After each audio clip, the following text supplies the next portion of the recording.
The Air Force conducted a study starting in 1993. It was called In Vitro Toxicity of Aluminum Nanoparticles in Rat Alveolar Macrophages. That's a real fancy way of saying testing the effect of aluminum nanoparticles on the white blood cells in the little air sacs in your lung, the alveoli.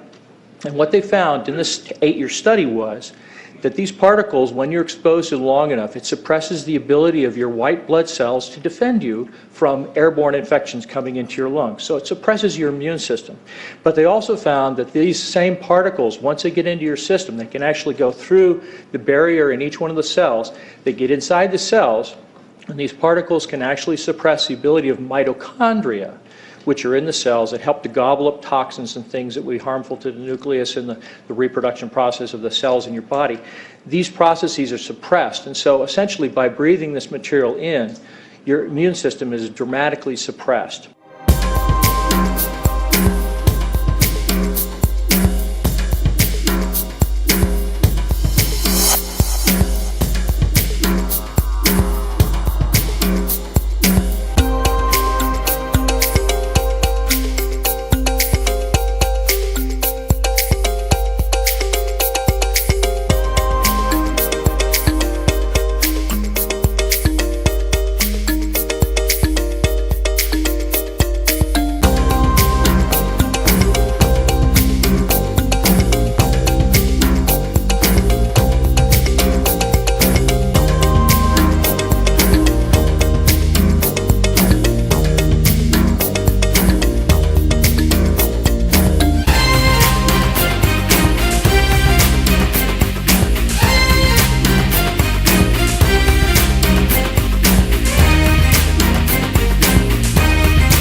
Aircraft making a condensation trail is very similar in many ways to when you go outside on a cold day and exhale. You create a condensation trail. That little cloud is a condensation trail. Now, if you take a 2-mile walk on a cold day and you can turn around and you can see your condensation trail tracking all the way back for 2 miles. That's how crazy it is to think that what we're looking in the sky is actually condensation trails. The contrails, not the chemical, the contrails occur because of cold air, minus 30. It takes a high altitude, around 30,000 feet plus. There's carbon dioxide and water vapor in that exhaust. That turns to ice crystals, and that's what you see, the white stream behind it. Those white crystals of ice warm up, dissolve, and the smoke goes away. And it never lasts more than a minute. What we're seeing now, and I first could not believe it, and I started looking at the skies, and these are not normal, they're not natural. There's something going on, I don't know who it is or why they're doing it. All I can testify is it's not natural and it's not normal. It's got to be some outside influence doing that. Thank you. I'm here to give you testimony that chemtrails, they're not contrails, are indeed real. They're spraying almost every day. I watch the clouds and watch the spraying program going on. I want to tell you that we're in very great danger from the pollution that's coming down over us. And we've been led astray by the military-industrial complex, and they're responsible for the cloud's creation and weather manipulation programs. They're dark operations. That's why they're not out in the media. I look around and I see people are starting to look up and see this. Many times I've spoken about chemtrails, and I get this blank look on my face. What are you talking about? I'm saying, look up. As a pilot, before I fly, I look up. And so, boy, they're really out there working. When you look up at the sun and you see a white haze, that is aluminum floating in the air right now, and it's coming from the aircraft. There's a huge amount of aluminum being found because these sprays have aluminum, strontium, barium, manganese, and there's a lot of argument that aluminum is very common to be found, but aluminum is only common in a bonded form. It's not common in a free form, and we're finding high rates of free aluminum in the soil, which is not natural. The metal compounds that are being used are environmentally dangerous. We need to be monitoring them. We need to be testing them. Okay, these previous guys, I've watched exactly what they do, and yes, they are correct. I've seen exactly the same stuff, so ditto marks on those. You want some figures? Okay, latest water test, tested the rain. 13,100 micrograms per liter of aluminum in the rain in 2013. Normally, it should be 0. So 13,100 is pretty damn much, folks. It used to be 0, then it was 100s in the 2000s, and then since 2010, it's into the 1,000s and the latest 13,100. In the snow on Mount Shasta, pristine Mount Shasta, 61,000 micrograms per liter, 4 times the amount that is found in the soil up there. Where in the hell is this stuff coming from if it's not coming from the soil? We have clouds in the sky we've never seen before. Almost every day I'm seeing clouds I've never seen before. And NASA has been even named a few of these new clouds.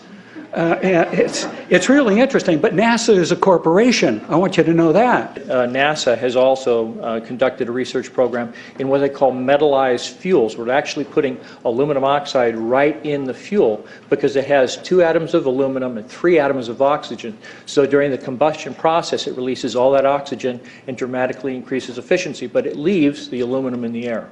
We got things coming from sky down, and it's a huge, huge problem. Because as it comes down, what happens is a couple of things. Is that it actually is in our air, we breathe it. And as we breathe it, it's actually going to go up to our nostrils, into our brain, easiest access to our brain frontal lobe. The contaminants that have been identified, which already been mentioned, are aluminum. Aluminum is the #1 free radical generator to the brain to cause early apoptosis, which is early death of brain, and it begins to set off the scar tissue, which we call the amygdalin, which is part of the chemical matrix related to Alzheimer's. I'm a neurologist practicing in Reading for 17 years, and in the past 5 years, I've seen the number of patients with Alzheimer's disease, Parkinson's, and other neurodegenerative diseases tremendously increased, almost quadruple. I became interested in chemtrails about 8 years ago when I was in Hawaii, and the Hawaiians are really being very vocal about it. I concur about the increasing number of Alzheimer's. They have been able to take the aluminum and micronize it, which means it'll stay up longer. But it also means, and I don't know if any of you have noticed a metallic taste in your mouth when they're spraying, but you inhale that, it goes up through your cribriform plate and through your sinuses and into the brain. As you heard, to spray nanoparticles, very small particles. These nanoparticles, they basically trigger a programmed cell death in the brain, and that is the ultimate path we see in Alzheimer's. That's problem #1, because when we look at the Alzheimer issue, we say those are the old. The real problem is, and the real scare I have, is as I am a father of 2, I am a grandfather of 3, so the drama is our children. ADD started in the 70s. Autism was not on the radar. There was no documents, there was no information. It was 1 in 100,000 children. Today, what we have is 1 in 48 boys. I was part of the early group that was looking for aluminum in ADD and ADHD. And all of those children that started to develop those phenomena had high levels of aluminum. When we figured out protocols to detox them out, to free the body of those particular contaminants, what happened is that their brains came back. When we do this to the age, it doesn't come back as quick, but it will come back. But I'm seeing Alzheimer's in 56 years old. Back in the 70s, Alzheimer's when you were 80. If you remember 8 to 10 years ago, there was this big move to get rid of aluminum from underarm deodorant because it would cause Alzheimer's. Look what they're doing to us now. I want to give you a little bit of history on the background behind nanoparticles has been described before. A nanometer is 1/1000th of a meter. It's very small. In fact, if you have particles, say, that are 40 or 50 nanometers across, you can take and line 50 of them up next to a single red blood cell. These things are extremely tiny. They're pervasive. The collapse and decrease of agriculture is something I worry about even more than the previous info about autism and Alzheimer's. Believe me, I'm seriously concerned with what I'm watching. As a wildlife biologist, I've been watching the ecosystem collapse. When you lose all your stream organisms, when you have aluminum overload in your streams, you're killing your microbial bacteria and you're disrupting the entire ecosystem. So it goes way beyond just a little bit of pollution. How did Monsanto know to create aluminum-resistant plants? I don't think I've heard anybody ask that question. Okay. Insects. I've done studies in Siskiyou County. They're at 20% of normal. The aquatic insects basically made a nosedive in 2006 to about 20% of normal. So far this year, I've sampled 200 trout stomachs. 98% of them are empty. So sorry about the trout fishing, fellows. The mayflies, stoneflies, dipterus, and caddisflies are damn near gone. The terrestrial sampling is down to about 20% of normal, except for pest species like ants. We're seeing a loss of the major bird species, and as the gentleman said, the ecosystem is unraveling, and Audubon's been telling you that for years. The materials that are going into the environment right now, aluminum oxide nanoparticles and barium nanoparticles, these just happen to be the same materials that they use in nanothermate explosives. And so when this stuff settles down out of the air into the environment, it is small enough to be absorbed through the root structure of the trees in the forest. And so when there's a forest fire, and there will be a forest fire, those fires burn dramatically hotter. The point is that the cost of firefighting, the cost in the healthcare system have nearly doubled in the last 10 years. The amount of acreage is lost because of fires. The impact on human health is dramatic. I personally tested water and aluminum, and I found aluminum had 47 times the normal expected amounts. Strontium had 10 to 20 times the amounts. Barium was 20 times. This is what the stuff looks like here. Collected, most people just think it's a cobweb, but I tested it. It has outrageous amounts of barium, strontium, and aluminum, but they destroy the sample, so I'm not letting this get away from me. You know, these tests are international in scope. We're seeing this all over the world, guys. Okay, pH of acid soils is 20 times more alkaline. The aluminum in the soil has doubled in the last 10 years. The rain normal was 5.6. It's 20 times more alkaline. Aluminum blocks essential nutrients. I am unable in my garden to restore normal pH, and that's because nanoparticles are now in the circulatory systems of both plants and humans. The Air Force conducted a study starting in 1993. It was called In Vitro Toxicity of Aluminum Nanoparticles in Rat Alveolar Macrophages. That's a real fancy way of saying testing the effect of aluminum nanoparticles on the white blood cells in the little air sacs in your lung, the alveoli. And what they found in this 8-year study was that these particles, when you're exposed to them long enough, it suppresses the ability of your white blood cells to defend you from airborne infections coming into your lungs. So it suppresses your immune system. But they also found that these same particles, once they get into your system, they can actually go through the barrier in each one of the cells. They get inside the cells, and these particles can actually suppress the ability of mitochondria, which are in the cells that help to gobble up toxins and things that would be harmful to the nucleus and the reproduction process of the cells in your body. These processes are suppressed, and so essentially by breathing this material in, your immune system is dramatically suppressed. I wrote to the federal government because Air Force wrote a book, and on the first page of the book they say we're going to control the weather by the year 2025. I asked them, what are they doing spraying these chemicals on the public?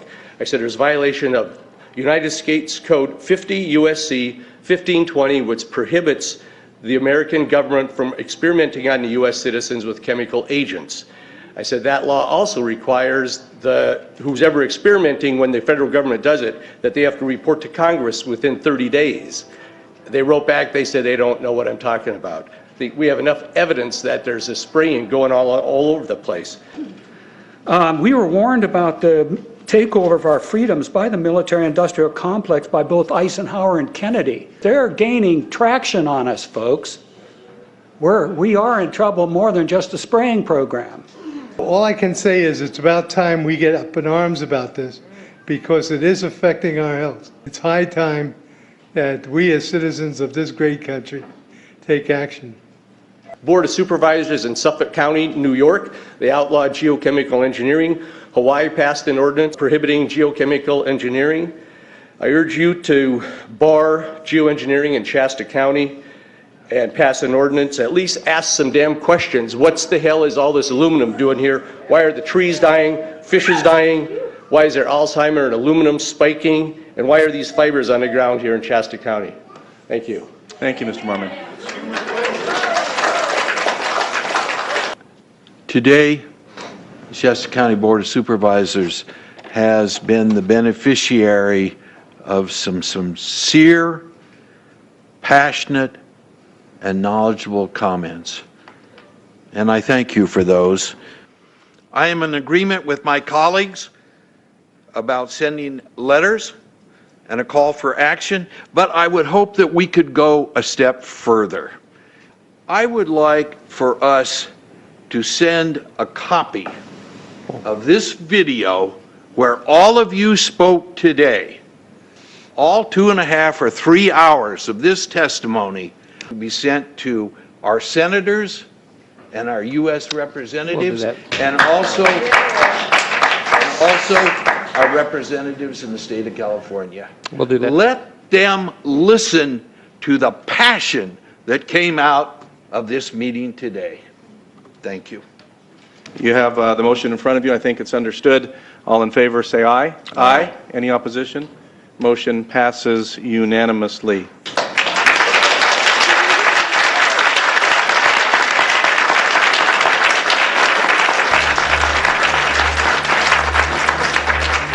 It wouldn't surprise me at all if the response is one that exceeds far the boundaries of Shasta County in terms of the platform that is offered, as evidenced by those who attended today from around the world. That's very impressive.